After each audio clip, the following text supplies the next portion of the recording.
Bem, bom dia, pessoal. Bem-vindos todos à nossa aula de número 16, onde nós vamos dar continuidade do assunto de leis de Newton e vamos falar sobre o capítulo 6, onde é força e movimentos também, mas é continuação. Na semana passada, a gente acabou não resolvendo exercícios, a gente discutiu um exemplo da máquina de Atwood no final da nossa aula, mas hoje, além da parte de revisão, eu espero que a gente consiga resolver alguns exercícios, tá? Eu também não deixei indicado, mas, enfim, vocês têm diversos exercícios dentro ali dos dois capítulos que podem ser resolvidos, com indicação de dificuldades, com aquelas bolinhas do lado. E aí, bem, se alguma equipe ou algum aluno ou aluna quiser tirar dúvida de alguma questão específica, eu peço que, por favor, deixe indicado já no chat, para que assim que eu terminar a revisão, eu possa já falar sobre esse problema que vocês querem que resolva, tá? A lista de frequência eu não coloquei hoje na descrição da aula, mas vocês podem usar o link da aula passada, que não tem problema, que é o mesmo link, tá bom? Sempre lembrando de assinar seu nome, e-mail, não precisa assinar duas vezes. As frequências eu ainda não lancei, então deve estar não registrado para vocês no sistema, mas eu logo eu coloco e aí já fica tudo regularizado. Tudo bem? Hoje é nossa última aula antes da nossa provinha, né? A programação inicial era que a nossa provinha ela ocorresse já nessa sexta-feira, dia 3, em que vocês vão ter, lembrem, tem duas provinhas. Tem um que é o questionário, que é a parte de teoria, que cada um de vocês vai responder de forma individual, utilizando o SIGA-A, e a outra vai ser a provinha que é entregue de manhã e tem 24 horas para resolver. Só que, como a gente não teve resolução de exercícios, essa parte de leis de Newton e tudo, e aí o que eu vou fazer? Eu vou mudar a data da nossa provinha do dia 3 para o dia 8. Então, a nossa provinha ela vai acontecer no dia 8 de dezembro, tá? Tudo bem? Lembrando que vai ter, no horário da nossa aula, de 7h30 a 9h30, vai ter um questionário para vocês responderem no SIGA-A, de parte de teoria, perguntando mais teoria do assunto que foi apresentado, e depois, além disso, vocês vão receber logo cedo também a provinha com entrega um prazo de 24 horas. Então, vocês vão ter vou deixar até o dia 10, na verdade, a entrega, tá? Vou deixar até o dia 9, não, vou deixar até o dia 10. Tudo bem? Ficou alguma dúvida?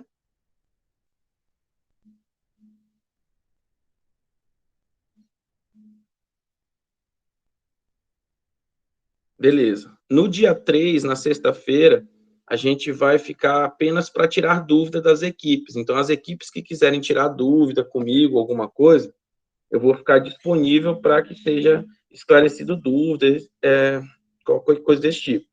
Eu não vejo a necessidade de fazer uma aula de revisão, porque como a gente tem todas as nossas aulas gravadas, vocês têm tanto as aulas assíncronas quanto as aulas síncronas disponíveis lá no YouTube e no Cigar, bem, não vejo a necessidade de a gente fazer uma aula de revisão, uma vez que vocês podem literalmente voltar no tempo e assistir as aulas que já foram ministradas com todos os tipos de exercícios já discutidos. Então, eu vou ficar disponível na sexta-feira para o esclarecimento de dúvidas das equipes. Basta me mandar um e-mail que a gente ajusta um horário para poder estar debatendo, tá bom? Assim eu consigo atender todos vocês no mesmo horário e não fica tão cansativo para vocês, tá? Bem, vamos lá. Então, vamos começar com a aula de hoje, né? Só um instantinho, por favor.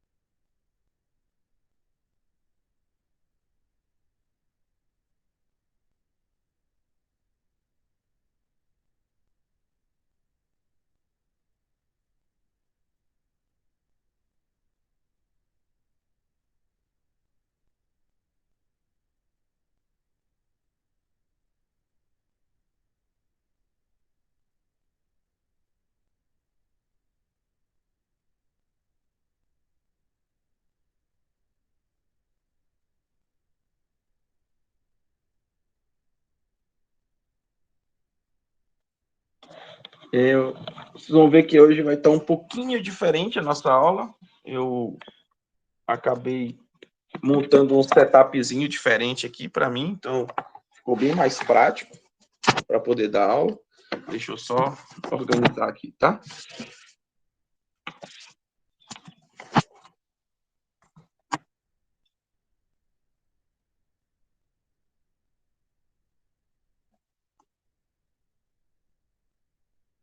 Todos vocês conseguem visualizar aí a nossa aula? Tá bom? O tamanho, dá para enxergar legal?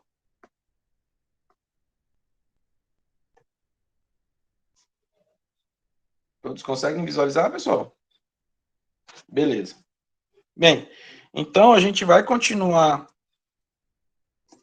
ainda falando sobre força e movimento, tá? Então, lembrando que quando a gente fala sobre isso, basicamente a gente está envolvendo as leis. Opa, deixa eu melhorar aqui meu zoom, que eu fiz besteira. A gente está falando sobre leis de Newton. Então, nós vimos na aula passada que existem 3 leis, né, que descrevem todas essas situações. Então, são as 3 leis de Newton. Você tem a lei da inércia, que um corpo permanece parado, a menos que, né, uma força externa atue nele e altere seu estado de movimento, ou ele permanece em velocidade constante, a menos que uma força atue e altere o seu estado de movimento. A gente aprendeu sobre a segunda lei de Newton, onde você pode descrever o movimento de um corpo considerando todas as forças que agem sobre ele, e aí, usando uma soma algébrica, você transforma todas essas forças, uma soma vetorial, perdão, todas essas forças, num único vetor, que é chamado de força resultante, e esse vetor resultante ele é proporcional à aceleração com que um corpo se movimenta. Essa proporcionalidade ela é tirada e transformada numa equação quando você coloca, a massa como sendo a constante de proporcionalidade. Então, você encontra na segunda lei de Newton que força resultante é massa vezes a aceleração. Tá? Então, a gente vê que a massa é a constante de proporcionalidade que a gente fala. E, por fim, você tem a terceira lei de Newton, que é a lei de ação e reação. Além disso, a gente viu alguns tipos de força naquela aula. A gente falou sobre força normal, força peso e força de atrito, onde naquele momento o nosso foco em força de atrito ele foi apenas conceitual, a gente nem entrou tanto no mérito de como calcular essa força de atrito. Hoje a gente vai falar sobre força de atrito, nós vamos ver os tipos distintos de força de atrito que tem, atrito estático e atrito cinético, e nós vamos aprender alguns outros tipos de força também e resolver alguns probleminhas, tá? E no final eu espero que a gente fale sobre movimento circular. Lembra que na aula de cinemática a gente falou de movimento circular, mas a gente apenas falou do movimento em si, sem se preocupar com o conceito de força. Então vamos acompanhar comigo aqui, né? Quais são os objetivos que eu espero alcançar hoje na aula, né? Bem, basicamente, pessoal, nós temos 3 objetivos para alcançar nessa parte de atrito. O inicial, que eu espero que vocês saibam a diferença entre atrito estático e atrito cinético. Tá? Apesar da similaridade das relações da força da expressão matemática para resolver, nós vamos ver que tem diferença em cada um dos tipos, tá? Quando usar um e quando usar outro. Eu espero que vocês saibam como determinar o módulo da força de atrito e, além disso, lembrar que a força de atrito ela é sempre oposta ao movimento. Então, essa informação ela vai nos ajudar a saber descrever a orientação de uma força de atrito. Tá? E, no caso de objetos em planos horizontais, verticais ou inclinados, em situações que envolvam a força de atrito, eu espero que todos vocês saibam desenhar os diagramas de corpo livre e saibam aplicar a segunda lei de Newton. Então, basicamente aqui, tá, pessoal, o que a gente está falando é para saber resolver exercícios. Dá para conseguir entender minha letra aí? Tá legal ou tá ruim? Eu tento desenhar, escrever com mais cuidado. Bem, vamos lá então, né? O que são... Bem, por que a gente tem que estudar as forças de atrito, tá? As forças de atrito, pessoal, graças a elas, é que a gente literalmente existe e pode fazer nossas coisas. Imagina como seria impossível se a gente não pudesse não tivesse atrito. Primeiro que eu nem conseguiria escrever no papel, segundo que a gente nem estaria mesmo aqui, né? As coisas não estariam nos lugares onde estão se não fosse pela força de atrito. Então, as forças de atrito, elas são muito importantes e são necessárias porque é elas que fazem com que a gente permita a gente levantar objetos, permite que a gente caminhe, que a gente ande de bicicleta, né? Que a gente ande de carro, escreva com um lápis, pregue pregos, aperte parafusos, a gente pode tecer, torcer, enfim, fazer várias coisas. Agora, o fato da força de atrito existir, ela gera bônus, mas ela traz ônus, porque o ônus é o desgaste de peças, é o desgaste das coisas. Então é importante, além de conhecer o atrito, a gente também saiba como reduzi-lo. Porque quando a gente reduz o atrito, isso faz com que a gente aumente a eficiência de motores, a gente reduza o consumo de combustível dos automóveis, né? Uma vez que, 20% da gasolina é única e exclusivamente utilizado para vencer o que? O atrito da unidade de tração, ou seja, é só para poder fazer o carro andar, né? Tirar o carro da inércia. Então, você pode melhorar o desempenho de equipamentos, né? De diversos tipos de equipamentos, você pode fazer com que qualquer objeto permaneça em um movimento. Então, quando você vai num parque de diversão, aqueles brinquedos, ou as hélices de aviões, enfim, tudo que você quer reduzir o atrito para melhorar a eficiência do movimento de um modo geral. Tá? Aqui o livro ele traz 3 experimentos, né? Então a gente pode ver com calma e entender um pouquinho melhor o que significa cada um. Então, o primeiro experimento que ele fala é o seguinte: dê um empurrão momentâneo em um livro sobre a sua mesa. Pode ser o seu computador, pode ser o celular que está apoiado na sua mesa aí, o tablet, qualquer coisa. Você vão perceber que o livro, que esse objeto que você empurrou, ele diminui a velocidade até ele parar. Isso quer dizer que deve existir uma força paralela à superfície e, o mais importante, oposta ao sentido do movimento. Então, se você tiver um objeto, vou pegar aqui e desenhar rapidamente para vocês, se você tiver um caixotezinho e você aplica uma força para ele nessa direção, o que vocês vão perceber é que ele vai começar a se movimentar até uma hora em que ele para. Né? Vou colocar aqui velocidade 0. Isso significa que ao longo desse movimento sempre existiu uma força contrária. Eu vou chamar de um F' aqui, só para vocês entenderem a diferença. Tá? Então sempre existiu uma força contrária a esse movimento que agiu sobre essa força que a gente aplicou, diminuindo ela até que o objeto tenha parado. Tudo bem, pessoal? Deu para entender o que eu estou falando aqui ou ficou confuso? Posso continuar? Perfeito. Agora, vamos empurrar esse mesmo objeto com uma força de tal modo que esse objeto ele viaje com uma velocidade constante. Opa, peraí rapidinho.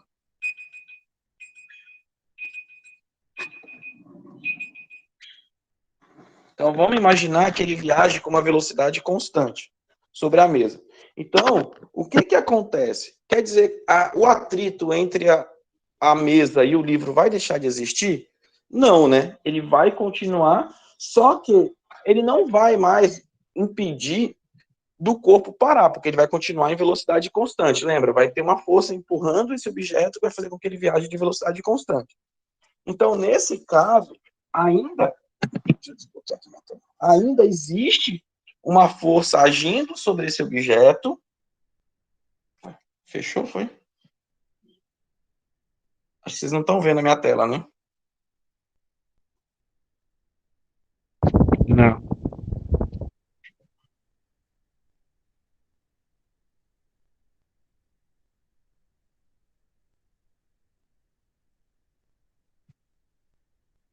Agora tá, né?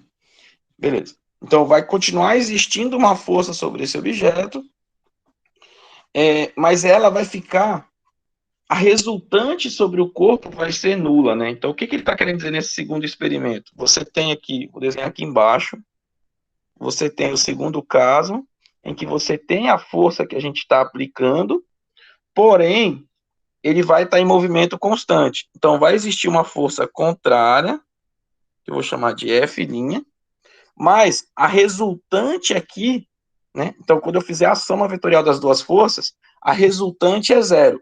Mas lembra que pelo experimento, esse objeto, ele está se movimentando com velocidade constante, tá?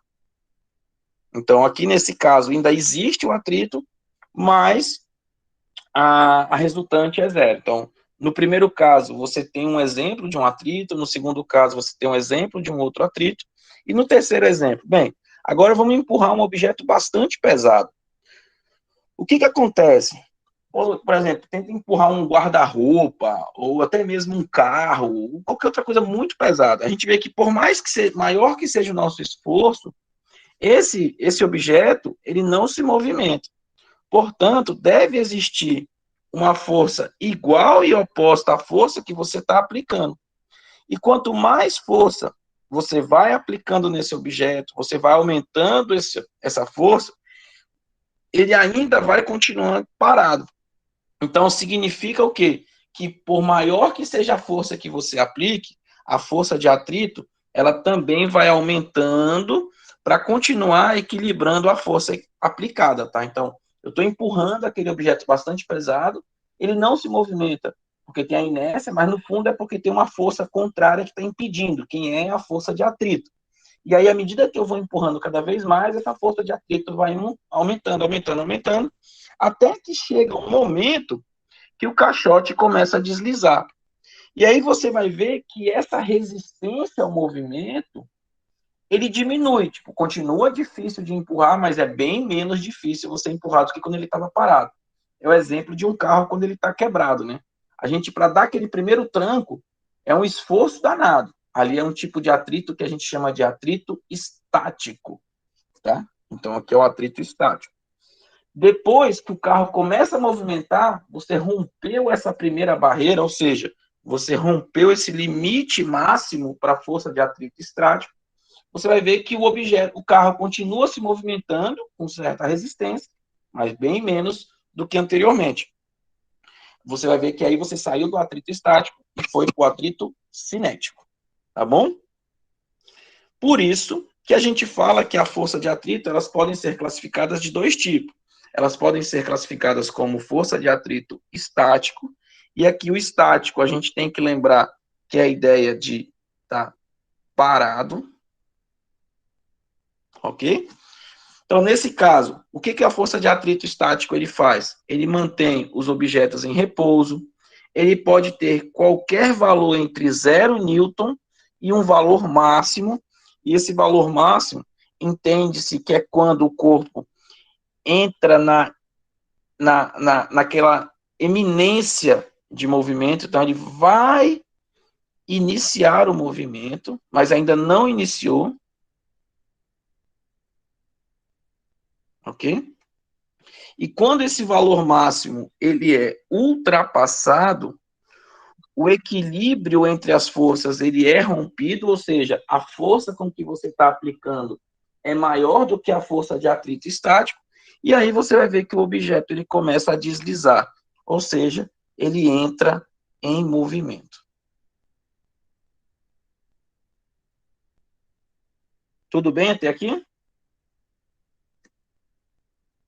E a força de atrito cinético? Bem, a força de atrito cinético, ela atua sobre os objetos, mas os objetos eles têm que estar em movimento. Isso é importante lembrar. Ela tem apenas um único valor e ele é sempre menor que o valor máximo da força de atrito estático. Matematicamente, a gente escreve que a força de atrito cinético, o FAT cinético, é sempre menor que a força de atrito estático máxima. Tá? A gente vai ver já já essas expressões. Tudo bem, pessoal? Ficou alguma dúvida? Posso continuar?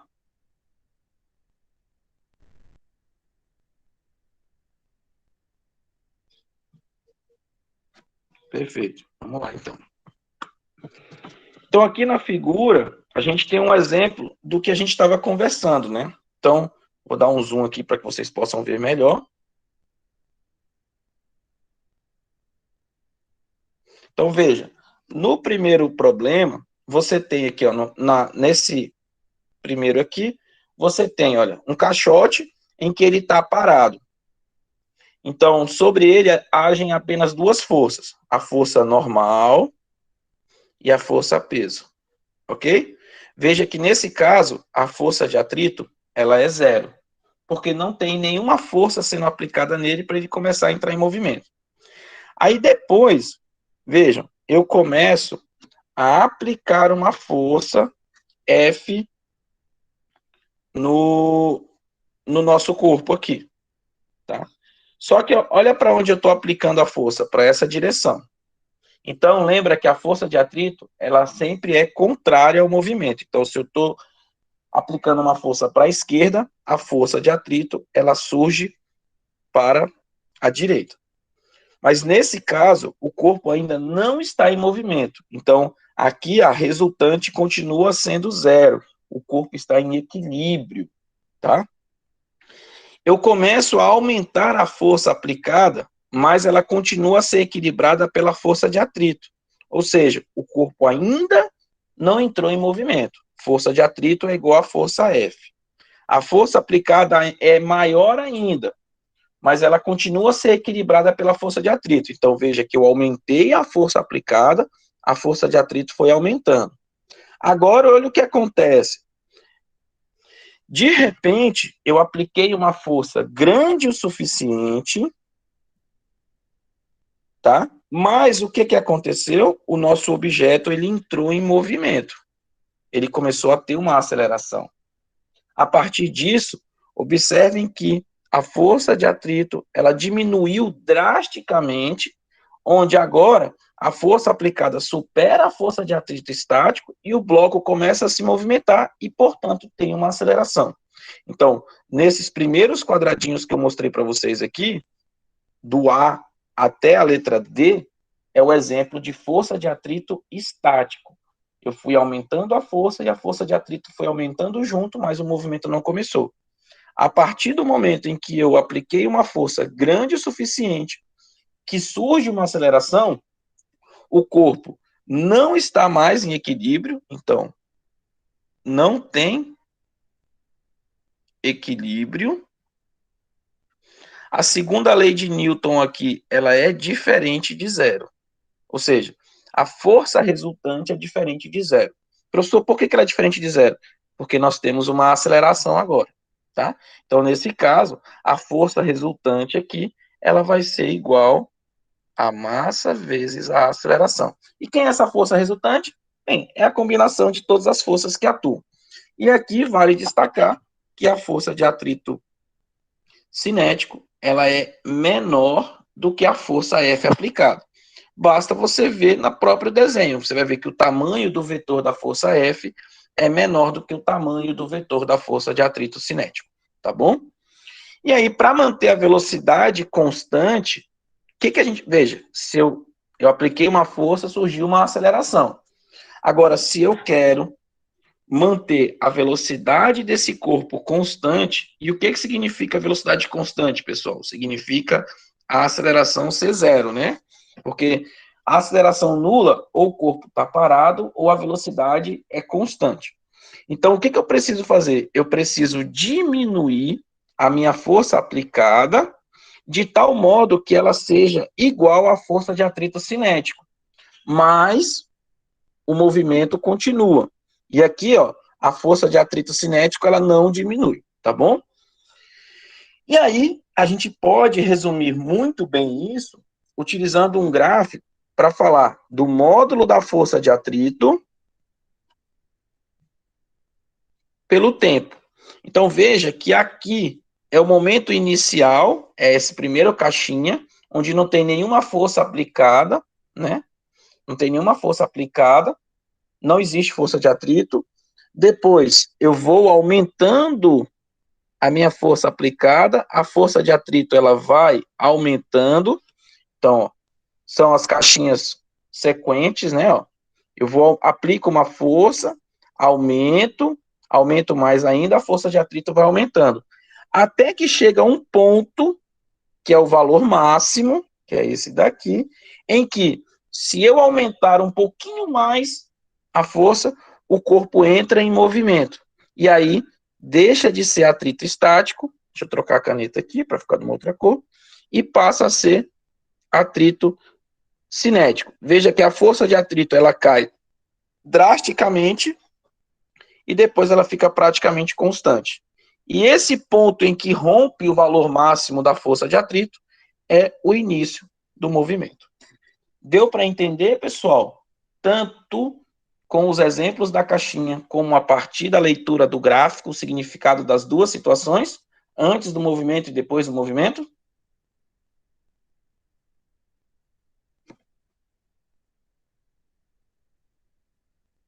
Posso continuar? Sim. Beleza. Deixa eu só pegar aqui meu carregador, senão eu vou ficar sem bateria. Só um minutinho.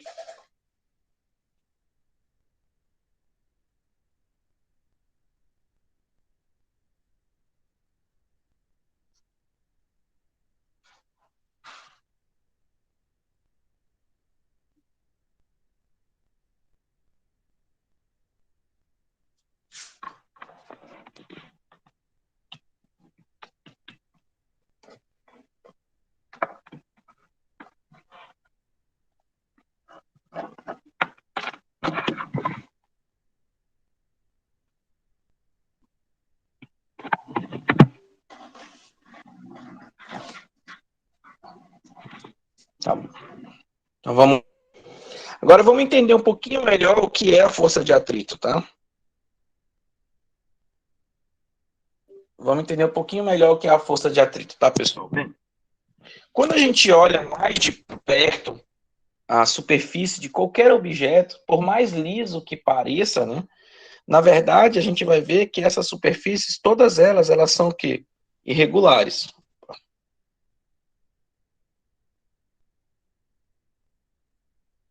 Tá bom? Então, o que é o atrito, na verdade, né? O atrito, ele acontece exatamente nesses pontos de contato entre as superfícies. Então, por exemplo, se você tiver duas superfícies metálicas especialmente preparadas para que haja um grande número de pontos de contato entre as superfícies, isso aqui. É só para dizer que com atrito você pode juntar essas duas placas exatamente nos pontos de contato e soldar a frio, tá? Então, é como se você encaixasse uma peça na outra, igual aquelas engrenagens que a gente vê. Você encaixa de tal modo que você não precisa, o atrito já segura elas, tá? Deixa eu ver aqui outra coisa. Tá. Tá. O aumento da força normal, ou seja, o aumento do contato das superfícies, né, eles fazem com que o atrito também aumente, porque o número de pontos de contato ele aumenta, e o deslizamento. E aí, quando você pega essas duas superfícies e começa a tentar fazer com que elas se movimentem, igual, por exemplo, você pegar um giz e passar num quadro, ou um garfo num quadro, é aquele barulho desagradável que você escuta, né? Basicamente é o atrito que está fazendo aquele barulho, tá bom? Então, é consequência do atrito. Quais são as propriedades importantes do atrito que a gente tem que saber? Bem, primeiro de tudo, se um corpo não se move, é porque a força aplicada e a força de atrito estão em equilíbrio, tá? Em direção paralela à superfície. No diagrama de forças, seria algo mais ou menos assim. Você tem a força aplicada e você tem a força de atrito. E nesse caso, os dois são iguais. Isso é o que significa equilíbrio, em direção paralela à superfície. Ou seja, elas possuem o mesmo módulo e sentidos opostos. A gente falou que existe um valor máximo para essa força de atrito, né? Então, ela tem um valor máximo. E esse valor máximo, ele é dado exatamente por essa expressão. A força de atrito é μ vezes a normal, onde esse μ é o que a gente chama de coeficiente de atrito estático. E essa outra força que aparece aqui é a nossa famosa força normal, porque a força de atrito tem a ver com o contato entre superfícies, tá? Então, se a força que a gente está aplicando ela for maior do que a força de atrito estático máximo, o objeto ele vai começar a deslizar. Tudo bem, pessoal? Agora, depois que o objeto começa a andar, a força de atrito ela vai diminuir para uma outra força de atrito que a gente chama de força de atrito cinético, e que, para calcular essa força de atrito cinético, ela vai ser dada por essa equação. Veja que ela é exatamente igual à equação anterior que a gente mostrou, a 6.1, porém, o coeficiente que aparece aqui, ó, é o coeficiente de atrito cinético, tá? E o coeficiente de atrito cinético, ele é menor do que o coeficiente de atrito estático. Tudo bem? Porque a força de atrito ela é menor do que a força de atrito cinético, é menor do que a força de atrito estático. E aqui, de novo, é a nossa força normal. E a respeito da força normal? Bem, a força normal, o módulo da força normal, ela nada mais é do que uma medida da força com a qual as superfícies são pressionadas uma contra a outra.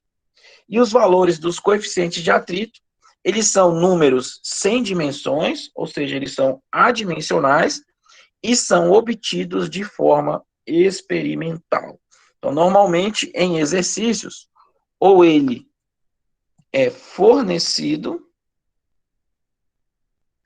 ou ele é pedido para encontrar. Tá bom? Então, nenhum problema, ou eu vou te dar o coeficiente de atrito, ou eu vou te pedir para encontrar esse coeficiente de atrito. Tranquilo? A gente tem que supor, né, que esse coeficiente de atrito ele não varia com a velocidade, é um caso hipotético, e aqui vale comentar que as equações que envolvem força de atrito, eles não são equações vetoriais. Na verdade, você já está pegando uma das componentes naquela determinada direção, e aí você está trabalhando com a força de atrito, tá? Mas a gente vai já ver com calma cada uma delas. Bem, aqui, ó, é um bom exemplo.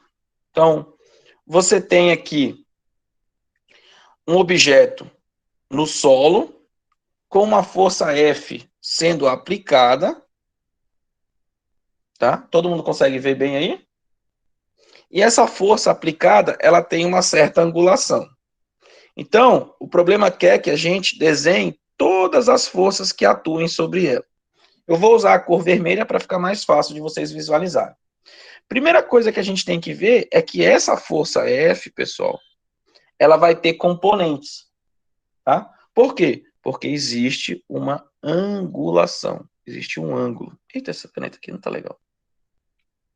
Deixa eu pegar uma outra caneta aqui. Existe um certo ângulo. Tudo bem? Então, o que é que a gente vai ter que trabalhar? A gente vai, primeiro, transformar o bloco num único ponto, porque a gente não está preocupado com a dimensão dele. Vamos desenhar nosso eixo para que a gente possa se localizar.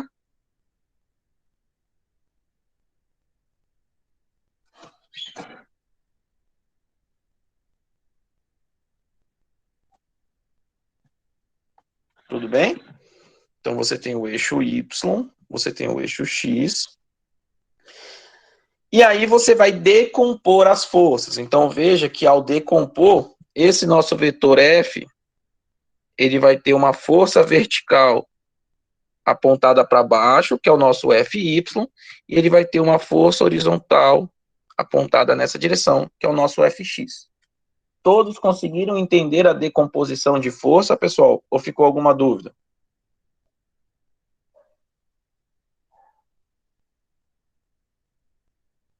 Posso continuar?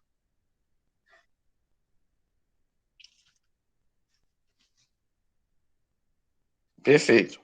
Agora que a gente decompôs essa força, a gente vai poder desenhar o diagrama. Lembra?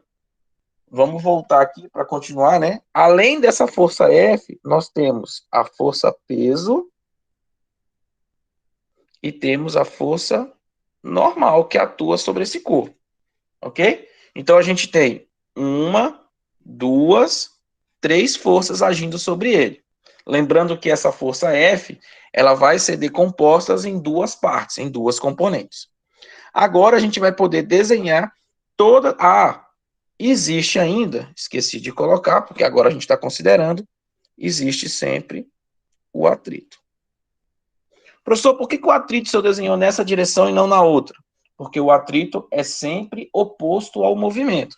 Veja que essa força Fx, ela vai produzir, ou ela vai querer produzir um movimento nessa direção. Então, a força de atrito tem que ser sempre contrária. Então, na vertical, quais são as forças que nós temos, pessoal? Na vertical, nós temos a força normal, nós temos a força peso e nós temos a componente vertical da força F aplicada. Então, como que fica a segunda lei de Newton no eixo Y? Eixo Y. A força resultante é massa vezes aceleração, tá? Vou colocar aqui eixo Y, eixo Y. Quem é a resultante da força? Veja, você tem a força normal apontada para cima, positivo, e você tem duas forças apontadas para baixo. Então, vai ser menos o peso, menos a componente Y. Como o movimento se dá na horizontal e não na vertical, significa que a resultante aqui, ela é zero. Deu para entender por que ficou desse jeito?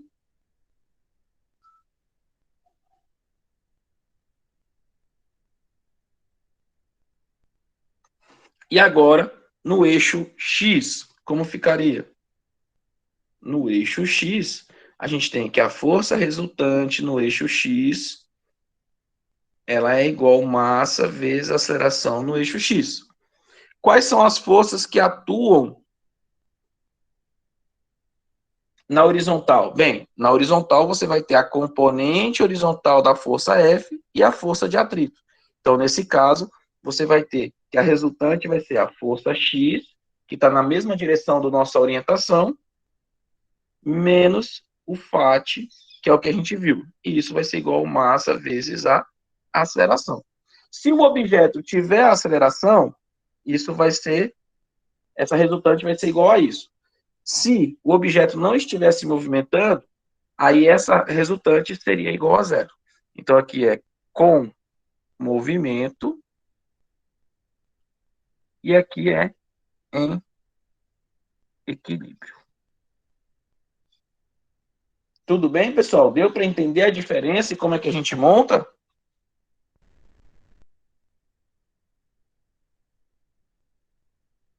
Posso continuar?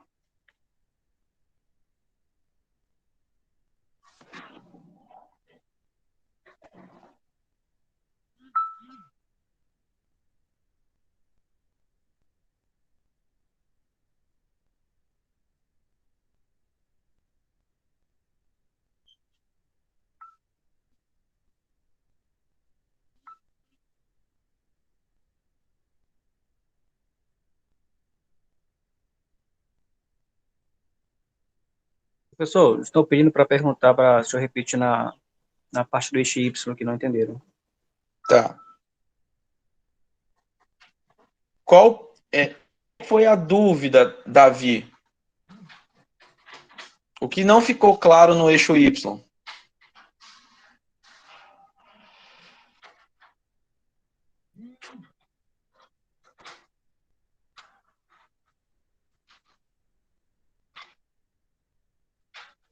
Qual parte não ficou claro? A decomposição da força? Ou...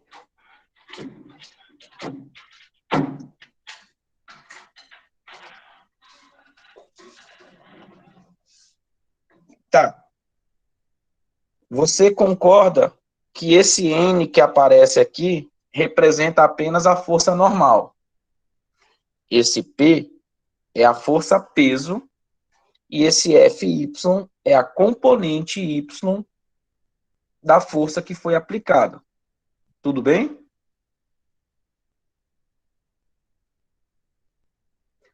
O sinal de mais e menos, ele surge por causa do diagrama que nós temos aqui do lado e pela orientação com que as forças foram desenhadas. Veja que a força normal, ela está desenhada para cima, entra com o sinal mais, e aqui, ó, a gente está calculando a segunda lei de Newton, que é a força resultante. Então, a gente tem que somar esses vetores que estão sendo desenhados na vertical. Então, normal está para cima, positivo, tanto a força peso quanto a componente Y estão apontadas para baixo. Então, na soma vetorial, eles vão entrar com um sinal de menos. Você entende isso?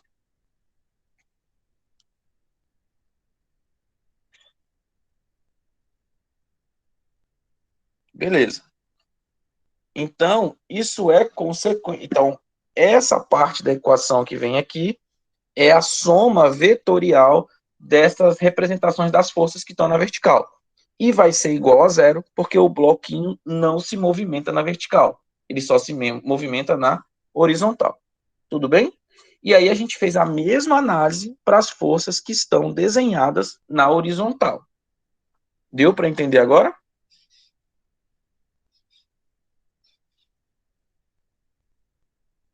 Beleza. Qualquer coisa pode perguntar. Então, pessoal, normalmente é assim que a gente resolve um problema de força de atrito, tá? Você desenha os diagramas, identifica as forças, faz as decomposições de forma correta e aí usa a segunda lei de Newton, tanto na vertical quanto na horizontal. E aí você vai encontrar o problema que você quer, tá bom? Continuando, a gente vai falar sobre força de arrasto e velocidade terminal. Então, agora que a gente já tem o atrito envolvendo, a gente vai ver que quando se trata de movimento, principalmente de corpos que caem, a gente vai ter um tipo de força que é chamado de força de arrasto. E, consequentemente, vai surgir uma velocidade terminal, que é a velocidade de queda, alguma coisa desse tipo assim. A gente vai entender já já. Quais são os objetivos a serem encontrados aqui nessa sessão? Primeiro, saber aplicar a relação que existe entre a força de arrasto, que está sujeito a um objeto que está imerso em um fluido. O que é um fluido aqui para a gente, tá, pessoal? Fluido é água, ar, tá bom? Tudo que gera uma resistência e a relação entre a força de arrasto e a velocidade relativa entre o objeto e o fluido. E eu espero que vocês saibam calcular a velocidade terminal de um objeto em queda no ar ou em qualquer outro fluido, tá bom? Então, o que é um fluido aqui para a gente? Vamos entender o que é um fluido. Bem, o fluido, ele nada mais é do que uma substância que é capaz de escoar. Por isso a gente usa como exemplo ou um gás ou um líquido, tá bom? Então, quando existe uma velocidade relativa entre um objeto e um fluido, sempre vai surgir uma força de arrasto. Isso é o que o pessoal de engenharia aeronáutica se preocupa, os engenheiros automobilísticos em Fórmula 1 se preocupam, até mesmo quando o pessoal faz uma projeção de um projeto de uma ponte que vai ficar sobre um rio, leva em consideração a força de arrasto com que os pilares da coluna, os pilares, né, eles vão sofrer. Veja que o rio ele está andando, ele está se movimentando, ele está existe uma velocidade relativa do rio com relação ao objeto. Então surge ali também uma força de arrasto. Eita, parou. Acho que saiu aqui.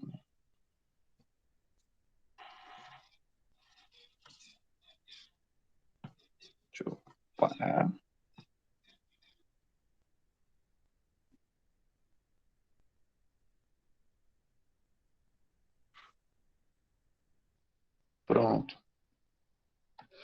Então, essa força de arrasto, ela tem algumas características. Quais são elas?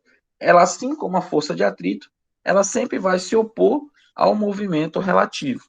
E ela é sempre paralela à direção do movimento relativo do fluido. É similar à força de atrito, tá? Então, aqui a gente vai dar foco apenas em um caso específico para facilitar a nossa resolução de exercício. Quais são? Nós vamos discutir as forças de arrasto apenas nos casos em que o fluido é o ar, nós não vamos considerar líquido, em que o corpo ele é aerodinamicamente perfeito, a gente fala aqui rombudo, né? E que a velocidade relativa é suficiente para que o ar se torne turbulento, tá? Ou seja, ele vai ser um escoamento laminar. Isso a gente aprender, isso vocês vão aprender lá em Física 4, que é fenômenos ondulatórios. Não precisam se preocupar com essas palavras agora, tá bom? Então, dentro dessas condições, tá? A gente verifica experimentalmente que a força de arrasto ela tem uma expressão. Então, essa força de arrasto, ela é dada por essa equação aqui, tá, pessoal? Onde? Quem é cada um dos elementos que aparece nessa equação? Bem, o V, que aparece aqui ao quadrado, é a velocidade relativa. O ρ é a densidade ou a massa específica do ar. O C é o que a gente chama de coeficiente de arrasto, e o A é a área da seção reta efetiva do objeto, a área que é perpendicular à velocidade relativa do fluido. Na prática, uma forma de vocês visualizarem, tá aqui, ó, o exemplo. Nós temos um gatinho caindo. Então veja que quando o gato está caindo, deixa eu desenhar. Eu vou fazer aqui só para vocês terem uma noção. Existe uma área perpendicular ao movimento, que é esse peitoral do gato. Então, é essa área que entra na conta. Então, o gato tem a força-peso, ele está caindo, e surge, à medida que ele cai, essa força de arrasto. Tá? À medida que ele vai caindo, essa força de arrasto vai aumentando até o ponto em que a força-peso e a força de arrasto entram em equilíbrio. Ok? E é isso, é esse princípio que é utilizado pelos paraquedistas, né? Então, a velocidade terminal é aquela velocidade com que o paraquedista cai depois que ele abre o seu paraquedas, tá bom? Então, na prática, essa coeficiente de atrito, ele sempre vai variar com a velocidade com que o objeto está caindo, tá?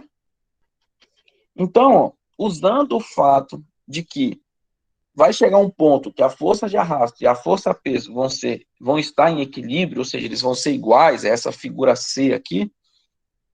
Nesse ponto, a gente vai ver que a força de arrasto menos a força-peso, e por que menos, né? Porque, olha, no diagrama de corpo livre, a força de arrasto está apontada para cima, enquanto que a força-peso está apontada para baixo. Ok? Então, por isso que é menos. Isso vai ser igual massa vezes aceleração, né? Enquanto não for em equilíbrio. Mas no momento em que entrar em equilíbrio, isso daqui vai ser zero. Então, isso aqui vai ficar igual a zero. E aí, usando que a força de arrasto é meio de C ρ V quadrado, ó, usei essa equação. Ah, tem a área também, né? Esqueci de colocar a área aqui. Deixa eu desenhar a área. A força de arrasto é meio de C ρ área V ao quadrado. E lembrando que a força-peso é mg, você consegue encontrar uma expressão para a velocidade terminal. Então, substituindo a expressão da força de arrasto, substituindo a expressão da força-peso, igualando isso a zero, vocês vão ver que a velocidade terminal ela depende da força-peso, da constante, da área e da densidade. Tudo bem?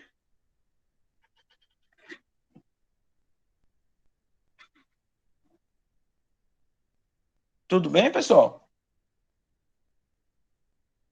Beleza. Então, essa velocidade terminal, ela pode ser aumentada se a gente reduz a área, ou seja, se esse gatinho aqui, se ele cai de peito ou se ele cai de cabeça, tem diferença a velocidade com que ele cai. E pode ser reduzida, né, aumentando essa área. Então, por isso que normalmente os paraquedistas, quando eles querem ir mais rápido, eles mergulham de cabeça, a velocidade dele vai ser muito maior, e quando eles querem reduzir, eles abrem os braços, as pernas e deixam o peito bem de forma perpendicular ao movimento, porque ele está aumentando a sua área e está aumentando a força de arrasto, tá bom? Então, os paraquedistas, eles usam esse recurso exatamente para controlar a velocidade de queda, quando ainda estão em queda livre, tá bom? Aqui é só um exemplo de gota de chuva, mas eu vou resolver alguns exercícios, então agora não vou me preocupar com isso. E para a gente terminar, para a gente poder começar a resolver exemplos, vamos falar de movimento circular e uniforme. Aqui, bem, sobre força de arrasto, tem alguma pergunta, pessoal? Alguém quer perguntar alguma coisa? Acabei falando rápido. Ou posso continuar?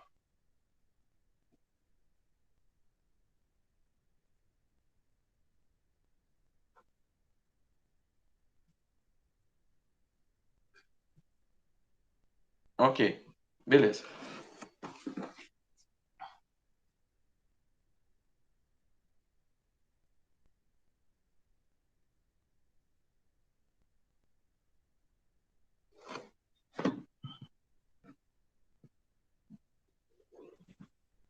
Então vamos lá. Ai, acho que ficou escuro de novo, né? Não.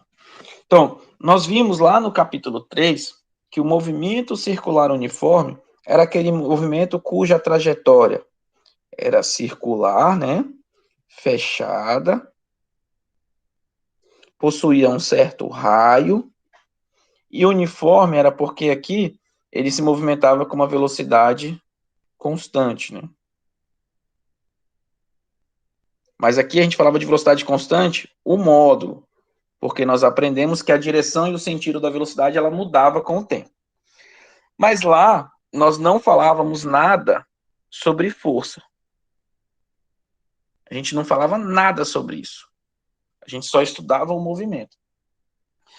Agora, o que a gente vai fazer? A gente vai revisitar esse mesmo problema, mas nós vamos aprender do ponto de vista das leis de Newton. Então, quais são os objetivos que a gente vai alcançar ao estudar esse assunto? Primeiro, saber desenhar a trajetória de um corpo que descreve um movimento circular uniforme e explicar o comportamento tanto dos vetores velocidade, quanto o vetor aceleração e o vetor força durante o movimento. Lá na nossa aula de cinemática, a gente sabia o comportamento dos vetores velocidade e dos vetores aceleração. E aqui também o que eu espero é que vocês saibam que para um corpo que descreve um movimento circular uniforme, ele deve ser submetido a uma força orientada radialmente, ou seja, sempre apontado para o centro, que é conhecido como força centrípeta. Esse força radial quer dizer que é apontado para o centro da trajetória. E conhecer a relação entre o raio da trajetória, a velocidade do corpo, a massa do corpo e a força resultante que age sobre ele. Então, aqui a gente vai reescrever a segunda lei de Newton usando a aceleração centrípeta. Tudo bem?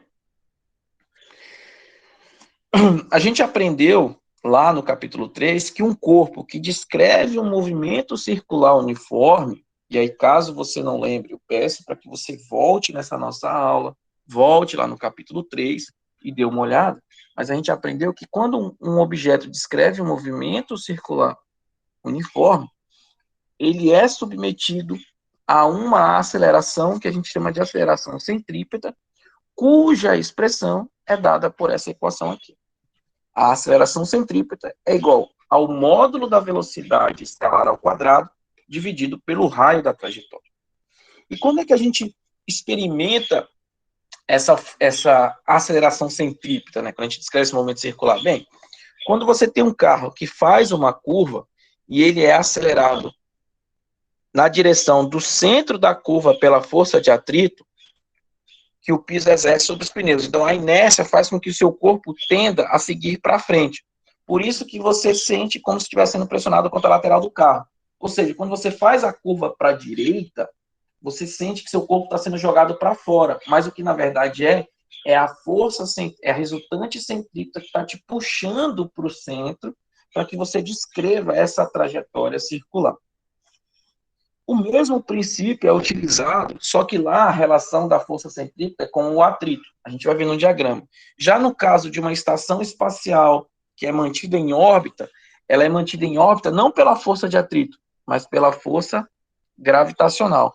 E aí, como a mesma força é exercida sobre todos os astronautas, eles também são mantidos em órbita e aí eles não vão sentir a aceleração. Então, ali o que acontece é que eles estão descrevendo uma trajetória, a força gravitacional está agindo sobre eles, tá? E ela é sempre apontada para o centro.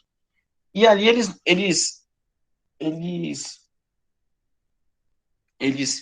a resultante, então vai ser a única força que age sobre eles para descrever a trajetória circular vai ser a força gravitacional.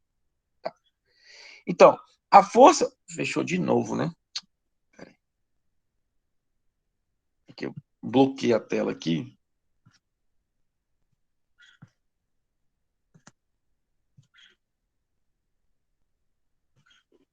Tá. Então, o que eu espero, o que vocês têm que entender? Que a força centrípeta, pessoal, ela não é um novo tipo de força. Ela é qualquer força que produza uma aceleração radial. Então, entenda assim, a gente aprendeu que tinha força normal, força peso, força atrito, força gravitacional, força elétrica, enfim. Agora, qualquer uma dessas forças pode produzir uma aceleração radial, ou seja, eu posso usar qualquer uma dessas forças para fazer com que o resultado dessa ação da força descreva um movimento circular, e aí essa força eu vou chamá-la de força centrípeta, tá? Centrípeta porque ela fez como resultado. Deixa eu Tem que trocar essa configuração aqui, porque ele fica bloqueando a tela.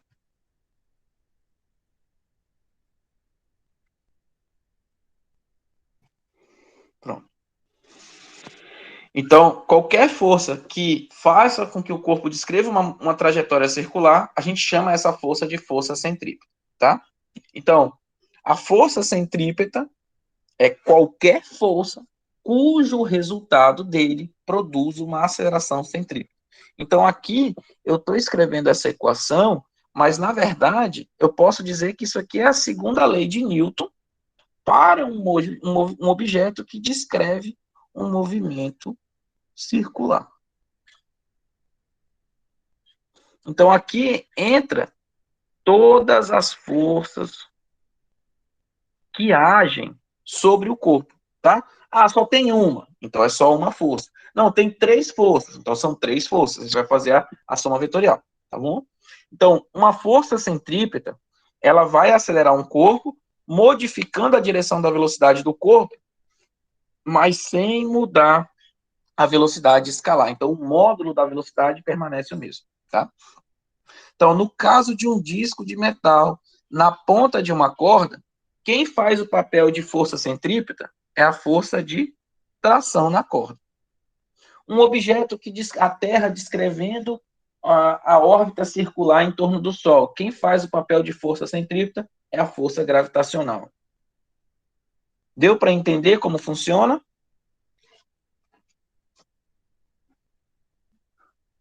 Posso continuar?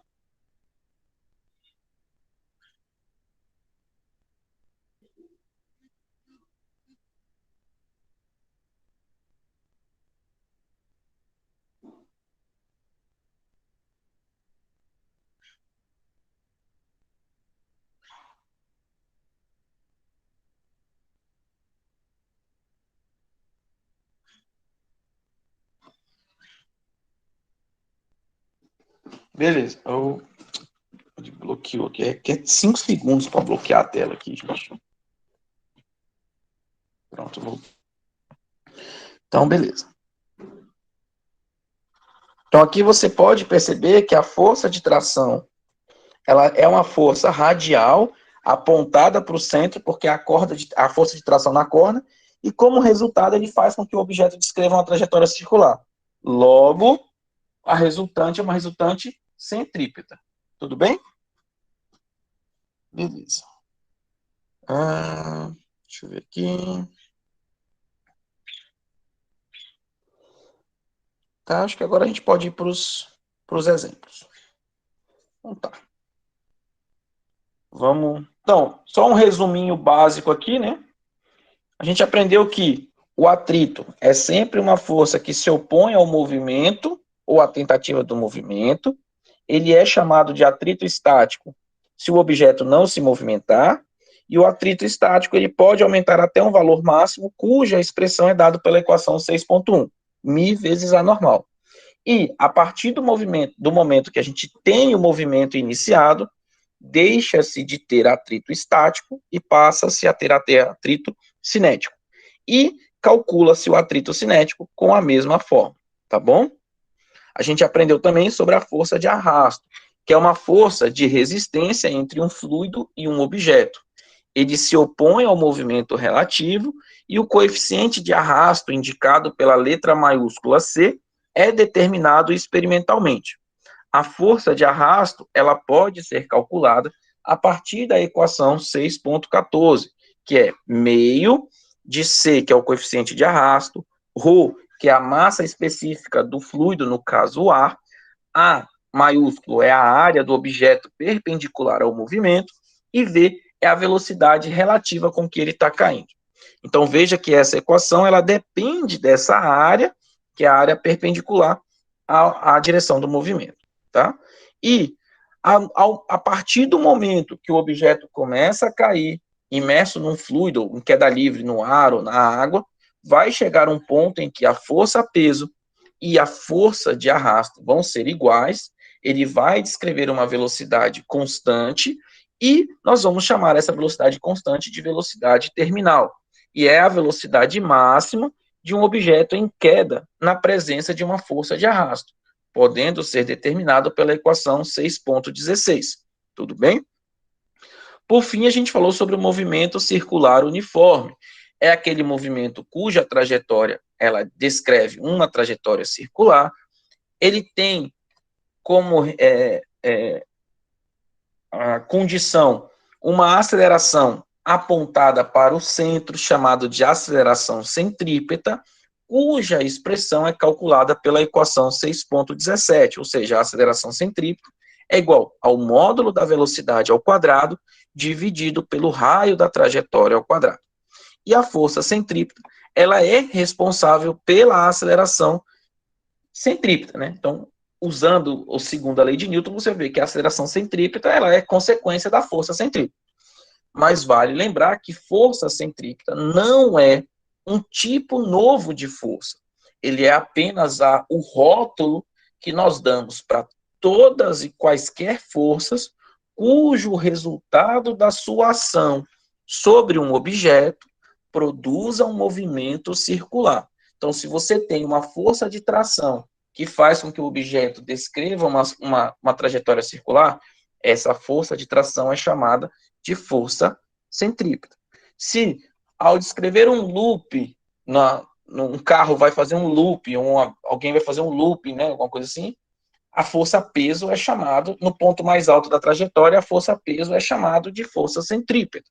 Então, veja que o centrípeta é apenas o nome que a gente dá para as forças que, como resultado, produzem um movimento circular. Tudo bem, pessoal? Deu para entender? Ficou alguma dúvida? Podemos começar com os exercícios?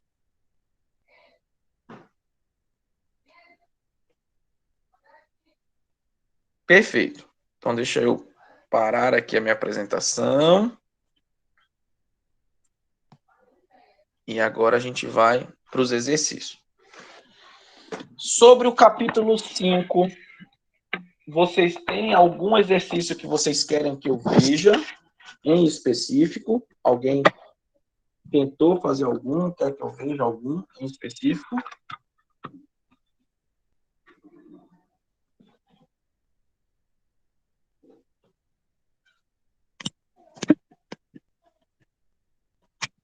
Se tiver, por favor, façam a indicação aí deles para que eu possa estar respondendo.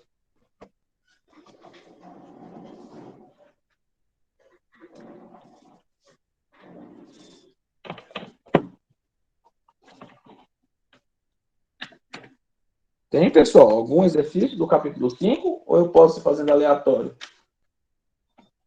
Alguém tentou fazer algum do capítulo 5, pelo menos?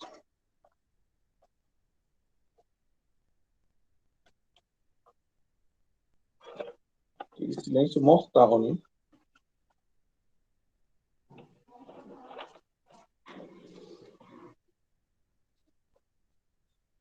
Gente, vocês estão me ouvindo?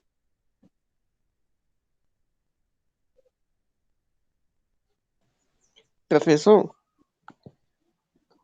Oi. aquele daqui dos arquivos que tem esses dois capítulos, 5 e 6, não tem nenhuma lista de exercícios para fazer. Porque né, Não.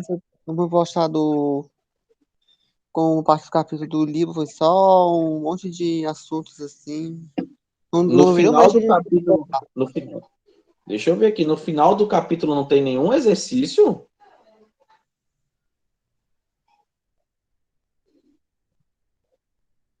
Hein, Carlos?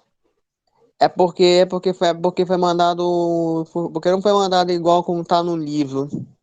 Por isso que não Deixa eu tava. dar uma olhada aqui. Deixa eu dar uma olhada. Será que eu coloquei o arquivo errado e ninguém me avisou, gente?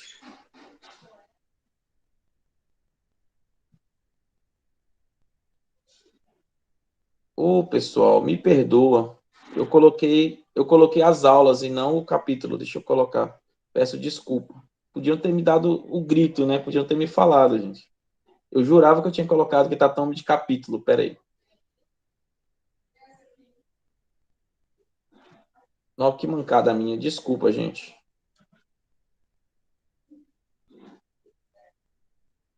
Tá, deixa eu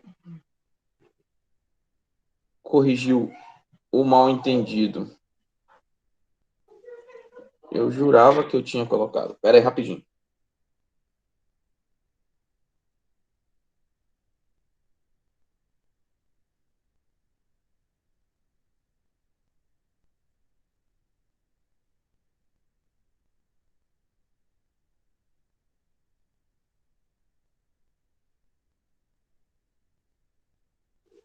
Já vou colocar o capítulo aqui e já vou começar a escolher uns exercícios pra gente, tá? Deixa eu escolher uns exercícios, depois eu coloco os capítulos.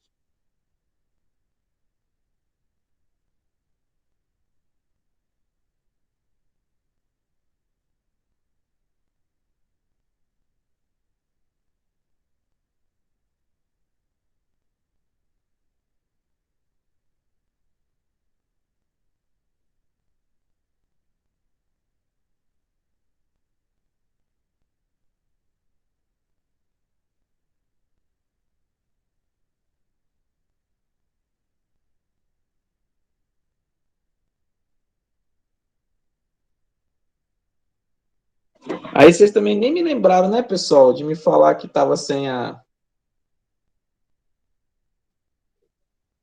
questões, né?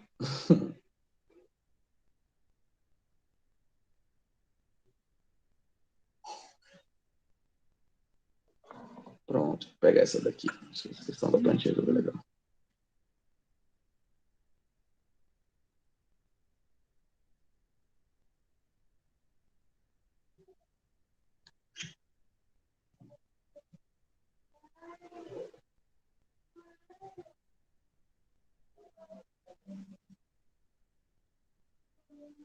Deixa eu ver se já. Vamos lá, vamos começar a resolver.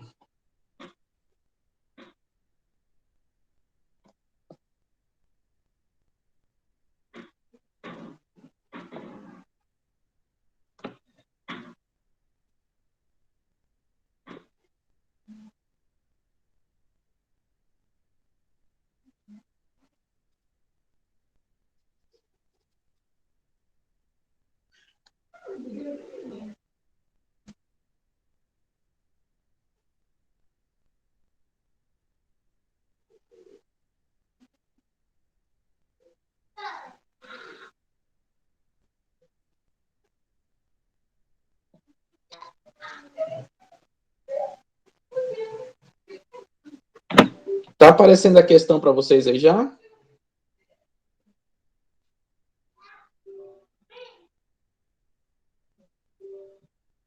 Tá aparecendo a questão? Beleza. Já.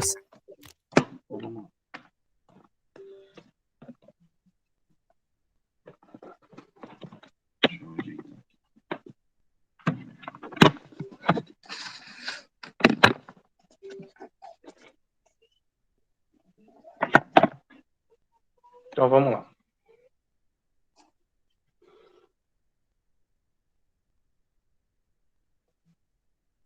Então, essa questão é a questão 17 do capítulo 5, tá? Então, o capítulo 5 é aplicações das leis de Newton, onde aqui a gente não está considerando atrito. Então, ó, na figura 5.36, a massa do bloco é de 8,5 kg e o ângulo θ é de 30 graus. Então, ele quer que a gente encontre a tração da corda, a força normal que age sobre o bloco e determine o módulo da aceleração do bloco se a corda for cortada. Então, aqui a gente tem 3 problemas. Então, vamos primeiro desenhar todas as forças que agem sobre eles, tá bom? Então, a primeira força que existe, primeiro, o nosso sistema é indicado pelo bloco, tá? Então, o nosso diagrama de forças é sempre o bloco. Então, vou colocar aqui, ó, o bloco. Ok? Então, vamos lá. Uma força que existe sobre esse bloco, eu vou colocar na cor verde, é a força de tração que é apontada nessa direção. Tudo bem? A outra força que existe, que eu vou desenhar na cor vermelha, é, observem que o bloco está em contato com a superfície. Então, aqui existe uma força normal. Ok? E, por fim, existe a força peso. E aqui é que mora o grande perigo. Muitos de vocês são levados a desenhar a força peso desse jeito. Mas, quando faz isso, você está fazendo de forma errada. A força peso, ela é sempre apontada para baixo. Tá bom? Para baixo e apontado para o centro da Terra. Então, quantas forças nós temos atuando sobre esse corpo, pessoal? Respondam para mim aí no chat. Quantas forças nós temos?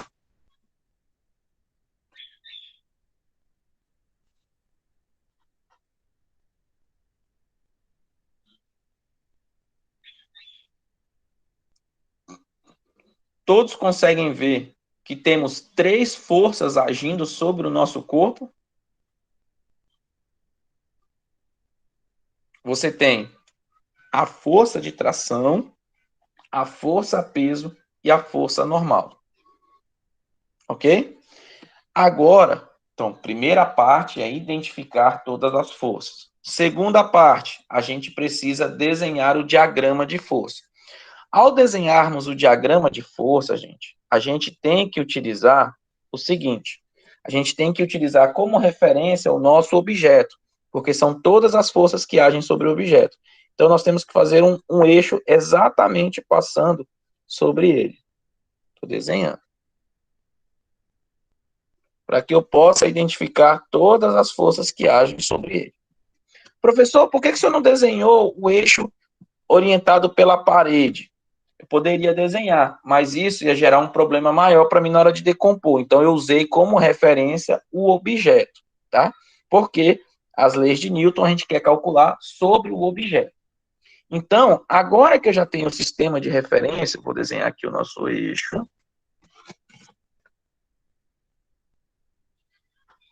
Então, esse é o nosso eixo Y, nosso eixo X. E sobre ele, na origem, a gente coloca o nosso bloquinho. Então, de acordo com a figura, a gente vai fazer o mesmo desenho das forças. Sobre o eixo X, nós temos a força de tração. Opa.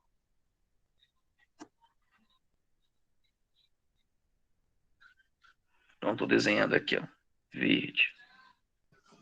Tá?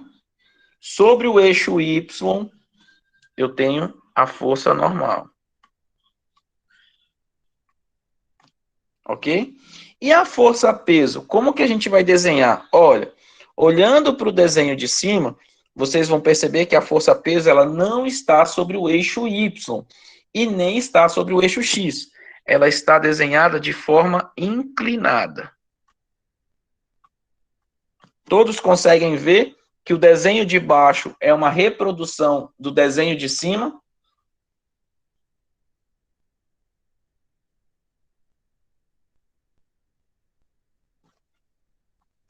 Beleza. Agora, quem é esse ângulo que aparece exatamente aqui, ó? Esse ângulo θ que aparece aqui. Ok? Ele é exatamente o ângulo de inclinação que aparece aqui embaixo. Então, esse ângulo que aparece para a gente é o θ de 30 graus. Ok? Posso continuar?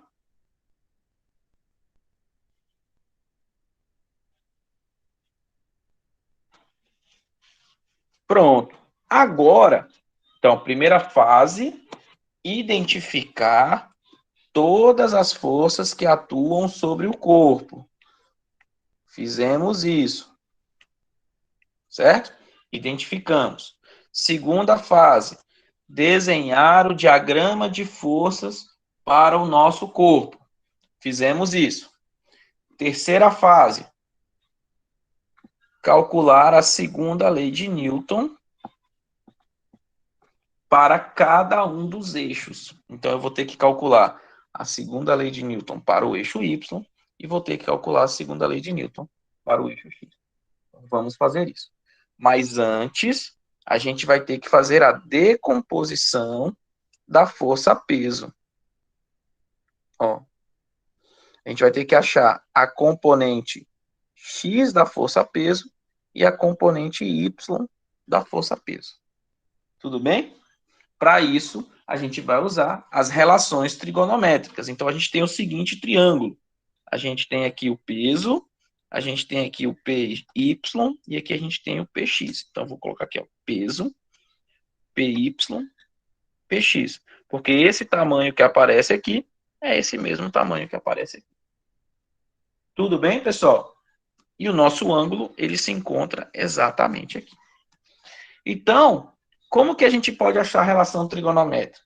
Veja que a posição do ângulo está diferente, então o seno e o cosseno vai ficar ligeiramente diferente aqui, né? O PY, ele vai ser peso cosseno de θ, porque é o lado que está com o ângulo, então cosseno. E o PX vai ser peso seno de θ, porque é o lado que está sem o ângulo.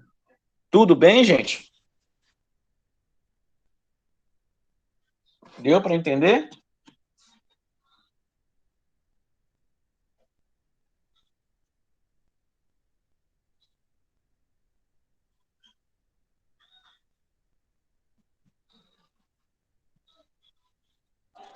Então, beleza. Então, vamos lá.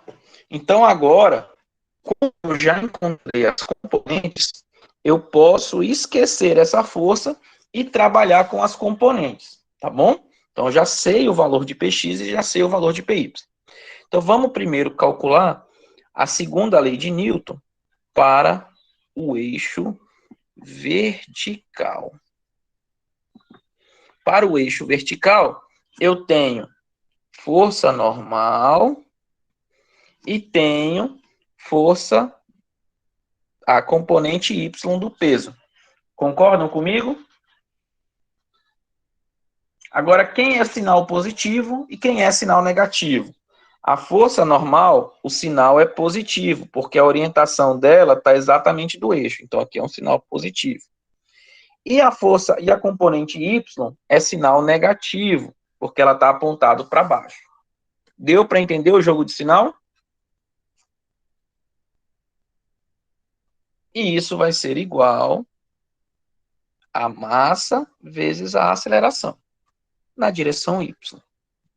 Pronto, acabou aqui um problema. Porque depois a gente vai ver o que o enunciado fala. Agora eu vou calcular essa mesma força, só que para o eixo horizontal. Então, no eixo horizontal, quantas forças eu tenho? Primeira força que eu tenho é a tração, e a outra força que eu tenho é a componente X. Vamos fazer o jogo de sinal. A força de tração, ela está orientada igualmente ao nosso eixo, então ela é positiva, enquanto que a força componente X do peso, ela está em direção contrária, então o sinalzinho que entra aqui para ela é negativo, igual massa vezes aceleração na direção X. Pronto, escrevemos a segunda lei de Newton para cada um dos eixos. Agora a gente volta para o enunciado e vê o seguinte: determine, item A, a tração da corda, e B, a força normal que age sobre o bloco. Nos dois primeiros itens, a gente percebe que o objeto está parado. A corda ainda segura ele. Se ele está parado, pessoal, é porque as acelerações que aparecem aqui, elas têm que ser iguais a quanto? Quanto, pessoal? 0. Então, essa equação aqui, ela vai ficar normal igual ao peso y, que é o mg cosseno de θ. Professor, por que mg? Porque o peso que aparece aqui é o mg. E aqui é o cosseno de θ, e aqui é o seno de θ. Tudo bem?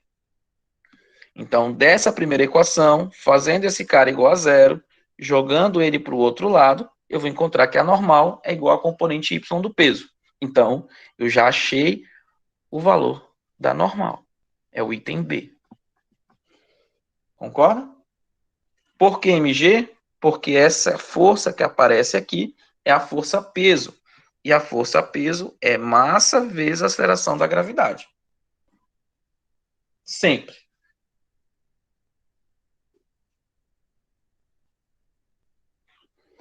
Agora, como o objeto continua em parado, essa aceleração também é igual a 0. Então, vou pegar esse carinha que está desse lado, jogar para o outro lado, e vou encontrar que a tração é igual a componente X do peso. Então, vai ser mg seno de θ. Tudo bem?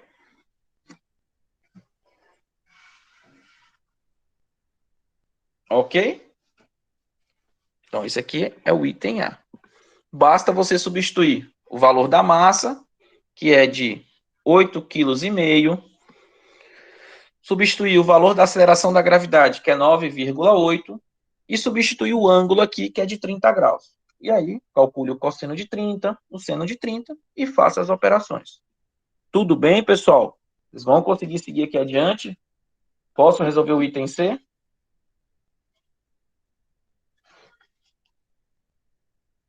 Perfeito. O item C, ele fala o seguinte: determine o módulo da aceleração do bloco. E aí eu vou deixar esse cara bem aqui, ó. Se a corda for cortada. O que significa fazer a corda ser cortada? Vocês concordam que é tração igual a 0?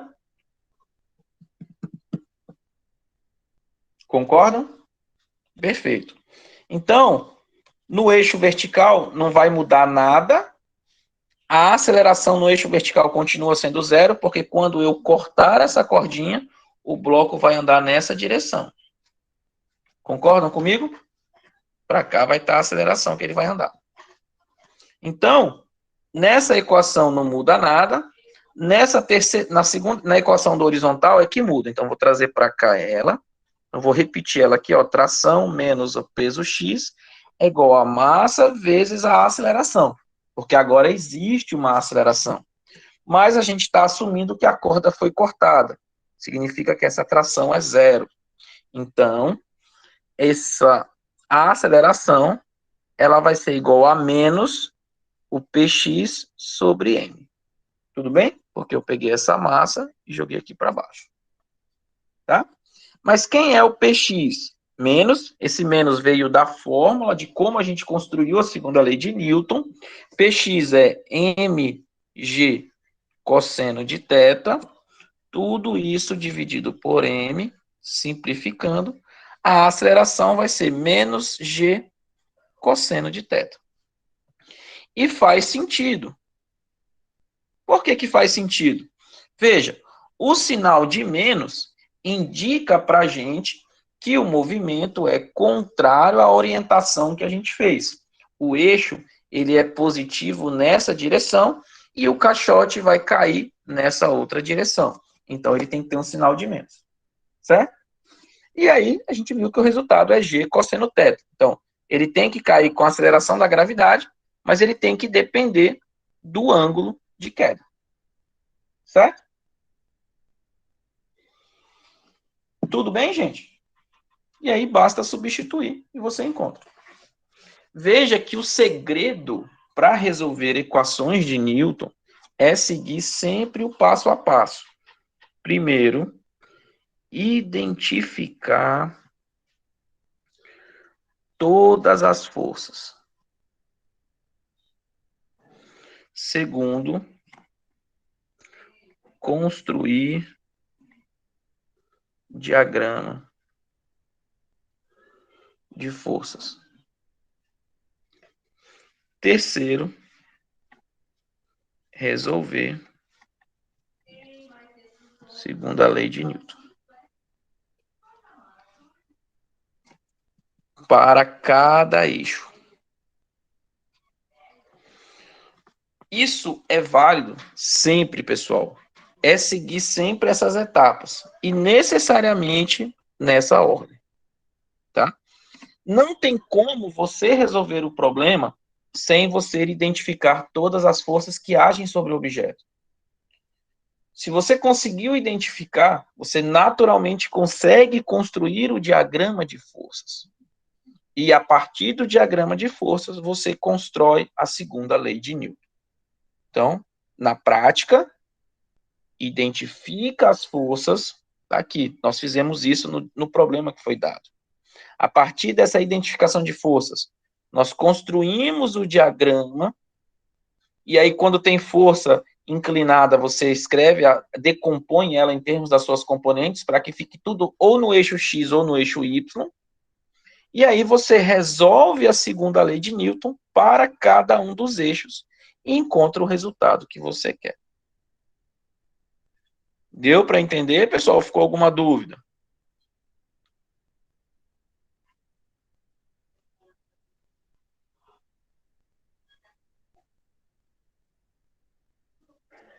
Deu para entender?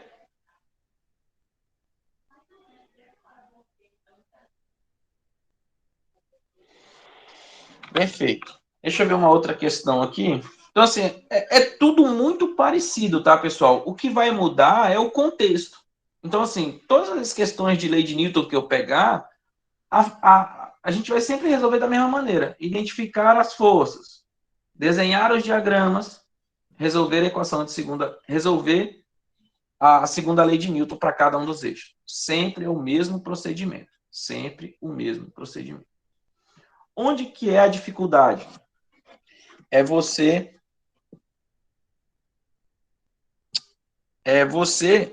identificar de forma errada, tá? As forças. Deixa eu pegar aqui outro exemplo para a gente resolver, tá? Só um minutinho.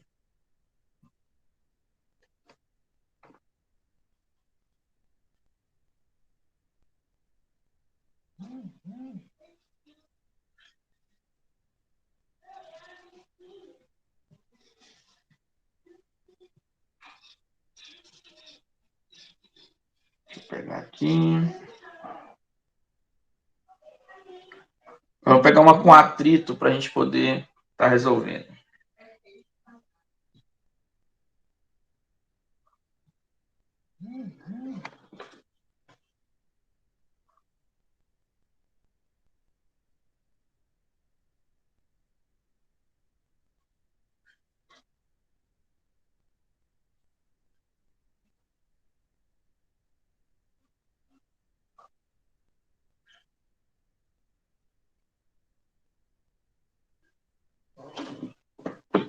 Vou pegar um problema aqui para que a gente possa.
Pronto, vou pegar outro aqui agora.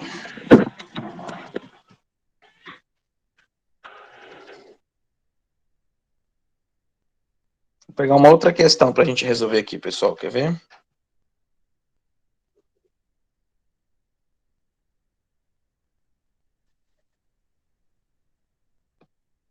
Abriu. Não.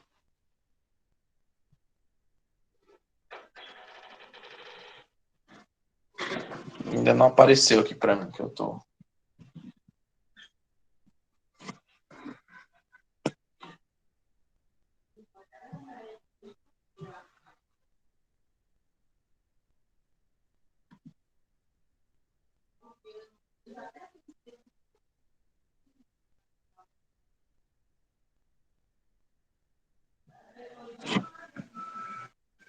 Só um instantezinho. Deixa eu fazer aparecer aqui a questão que ela não quer aparecer para mim.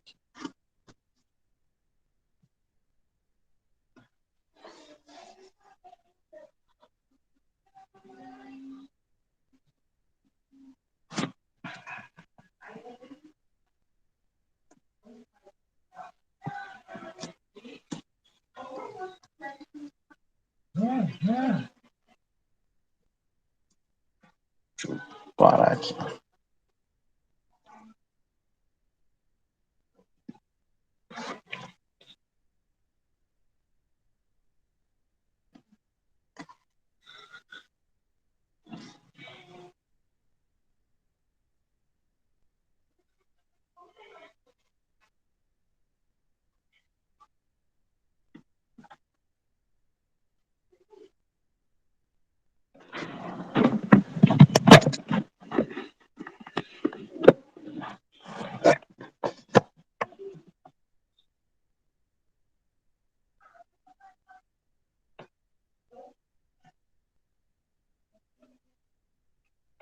Pronto. Estão me ouvindo, pessoal? Estão, né?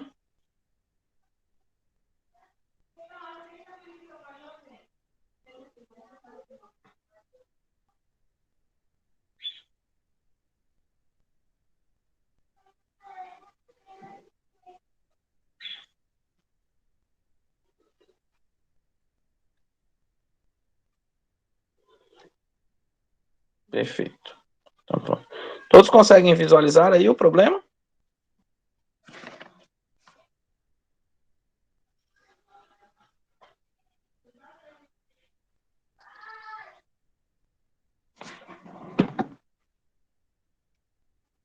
Todos conseguem visualizar aí o problema? Então, vamos lá. Tá. Então, aqui, a gente tem o seguinte. Na figura, dois blocos estão ligados por uma corda. Dois blocos estão ligados por uma corda que passa por uma polia. Beleza. Então, essa informação aqui, a gente... Ligados por uma corda...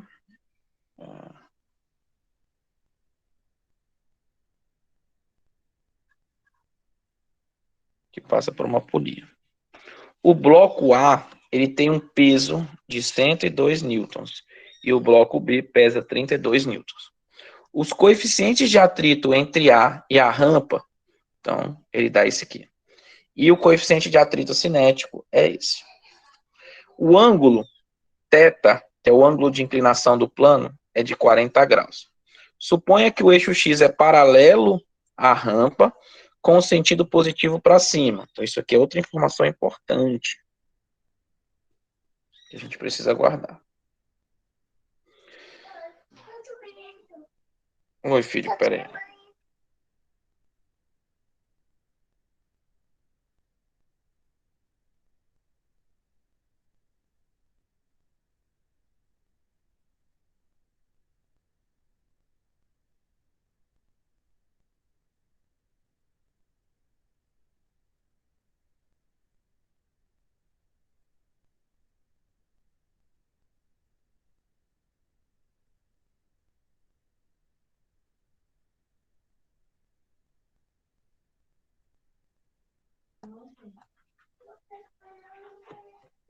Desculpa, pessoal, meu filho que chegou aqui agora.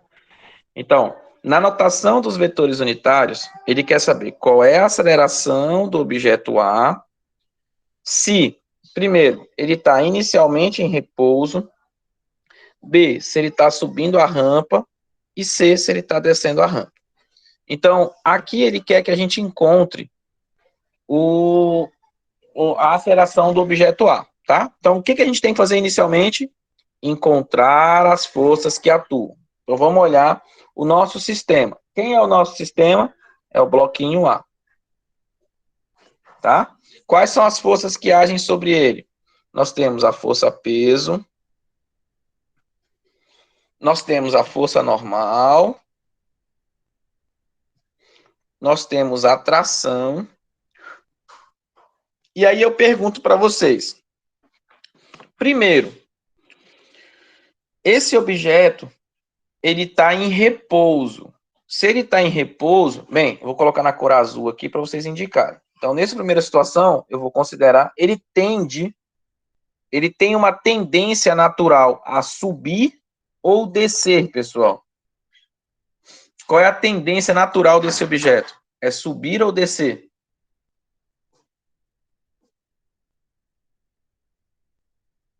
Descer, concordo?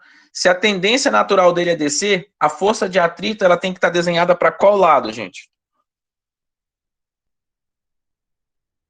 Ela tem que estar desenhada nessa direção ou ela tem que estar desenhada na direção da tração?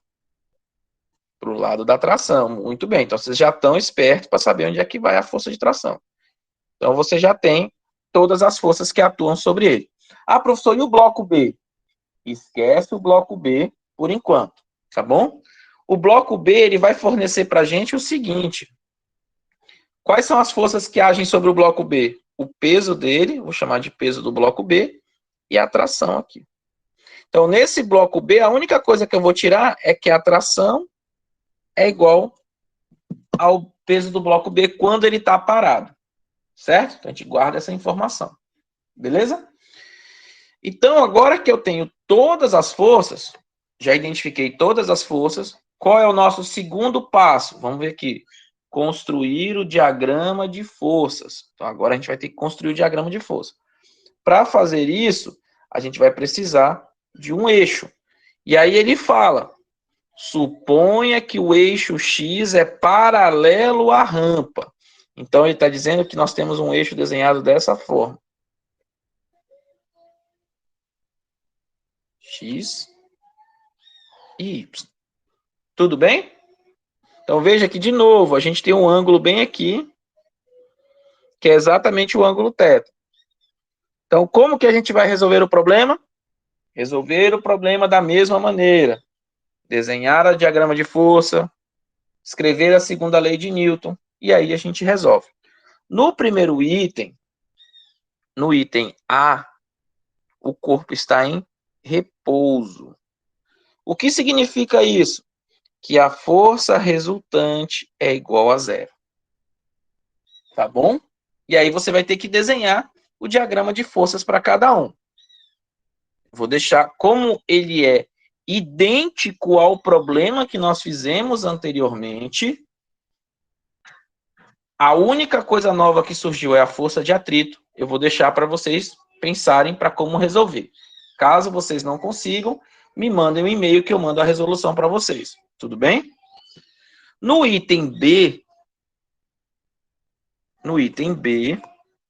ele pede para encontrar a aceleração quando o objeto sobe a rampa. Então, quando ele sobe a rampa, olha, é nessa direção. Então, veja que aqui a resultante das forças na direção X, ela é diferente de zero. Ela vai ser igual à massa do corpo A vezes a aceleração com que ele sobe.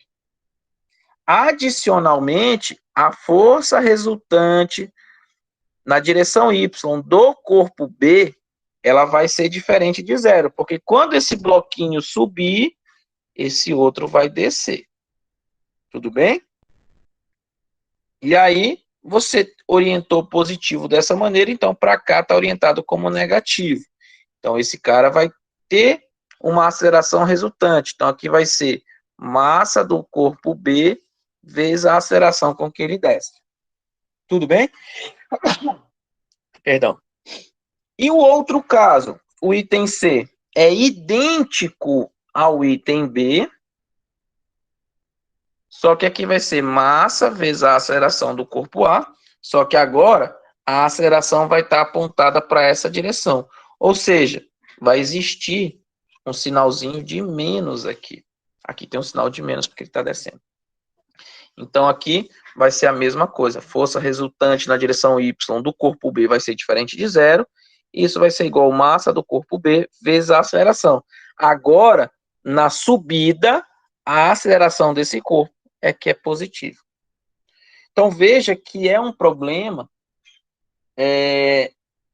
idêntico. Respondendo ao Vitor, sim, no caso, o peso do bloco B colocaria o sistema em movimento. Tá, agora qual é a outra observação que tem que fazer? Quando ele está subindo, vocês têm que tomar cuidado, porque a força de atrito agora, ela vai estar apontada para onde? Ela vai estar apontada para essa direção. Quando ele está subindo. E quando ele está descendo? Quando o bloquinho estiver descendo, a força de atrito vai estar para essa direção. Então, eu vou colocar em cores diferentes para que vocês possam identificar, tá? No azul mais claro é para resolver o diagrama de forças do item B, e no azul escuro é para resolver o diagrama de forças, tanto no item A quanto no item C. Deu para entender, pessoal, como funciona?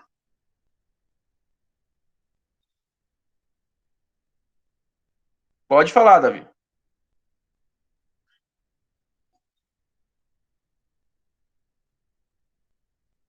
Levantou a mão?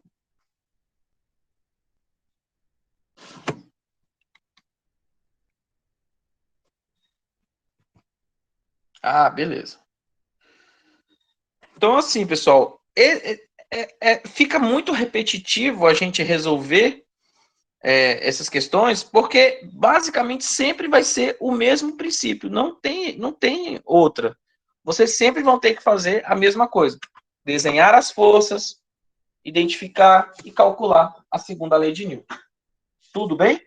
Eu vou colocar os capítulos que ficaram faltando, que eu coloquei de forma equivocada, e aí vocês vão poder resolver os exercícios. Deem uma olhada nos exemplos, eu vou fazer a indicação de uns problemas, e aí na sexta-feira a gente pode também marcar mais uma aula para só estar resolvendo exercício de forma geral. Então, já vão pensando assim naqueles problemas do capítulo 1, 2, 3, 4, 5 e 6, que causaram mais dificuldade para vocês, né? Tiveram mais problemas, para que a gente possa estar indo discutir. Tranquilo? Tudo bem?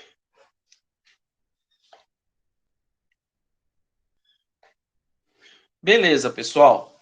Eu espero que todos tenham curtido a aula, tenham aproveitado aí, deu para tirar as dúvidas, ter sanado as dificuldades. Gente, de novo, vou reforçar pela acho que quinta vez. Resolver problemas de leis de Newton é saber identificar as forças que atuam e saber desenhar o diagrama. Basicamente é isso, não tem mistério, tá? O grande dificuldade é você saber identificar as forças. Mas a gente fez aqui alguns exemplos onde eu mostrei para vocês no plano inclinado e tudo mais. Então, tentem fazer isso. E na sexta-feira a gente faz mais alguns exemplinhos, lembrando que a nossa prova eu joguei para quarta-feira que vem, dia 8. Não esqueçam de assinar a lista de frequência, tá bom? Então, um abraço, uma boa semana para vocês. E é isso aí, pessoal.